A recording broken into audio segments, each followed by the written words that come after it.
শিক্ষামন্ত্রী, আপনি যাদেরকে ফার্মের মুরগি বলছেন, এই ফার্মের মুরগিরা রাস্তায় এসেছে বলে আজকে শিক্ষামন্ত্রী হয়েছেন। এই ফার্মের মুরগিরা রাস্তায় নেমে এসেছে বলেই শিলং থেকে এসে সংবিধান বিশেষজ্ঞ হয়েছে। এই ফার্মের মুরগিরা রাস্তায় এসেছে বলেই আজকে লন্ডন থেকে এসে বাংলাদেশের প্রধানমন্ত্রিত্ব করছে। আমাদের একজন শিক্ষামন্ত্রী আমরা পেয়েছি, স্ট্যান্ডবাজিতে উস্তাদ এবং টেন্ডারবাজিতে উস্তাদ। ক্যামেরা স্ট্যান্ডবাজি, পিয়ার স্ট্যান্ড। মাননীয় শিক্ষামন্ত্রী সব জায়গায় গিয়ে বলে নকল আর চলবে না। 2026-এর শিক্ষার্থীরা আপনাদেরকে দেখিয়ে দিচ্ছে এই স্ট্যান্ডবাজি আর বাংলাদেশে চলবে না। হাঁটু সমান পানিতে, বুক সমান পানিতে 2026 সালের HSC পরীক্ষার্থীদের আপনি ডুবিয়ে ডুবিয়ে আপনি পরীক্ষা দিতে বাধ্য করেছেন। এবং একটা পরীক্ষার প্রশ্ন আপনি প্রণয়ন করেছেন। আপনি পরীক্ষার প্রশ্নের মধ্যে 2টা সৃজনশীলে আপনি ভুল দিয়ে রেখেছেন। একটা পরীক্ষার্থীর তখন মানসিক অবস্থা কি ধরনের হয় একবার চিন্তা করেন।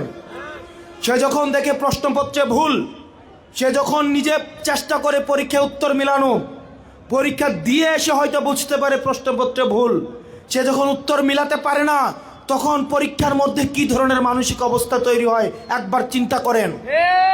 আপনারা একবার দুঃখ প্রকাশের প্রয়োজন বোধ করলেন না, বরং এই শিক্ষার্থীদেরকে আপনারা বলছেন মাদকাসক্ত। এই শিক্ষামন্ত্রী, আপনি যাদেরকে ফার্মের মুরগি বলছেন, এই ফার্মের মুরগিরা রাস্তায় এসেছে বলে আজকে শিক্ষামন্ত্রী হয়েছেন। এই ফার্মের মুরগিরা রাস্তায় নেমে এসছে বলেই শিলং থেকে এসে সংবিধান বিশেষজ্ঞ হয়েছে। এই ফার্মের মুরগিরা রাস্তায় এসেছে বলেই আজকে লন্ডন থেকে এসে বাংলাদেশের প্রধানমন্ত্রিত্ব করছে।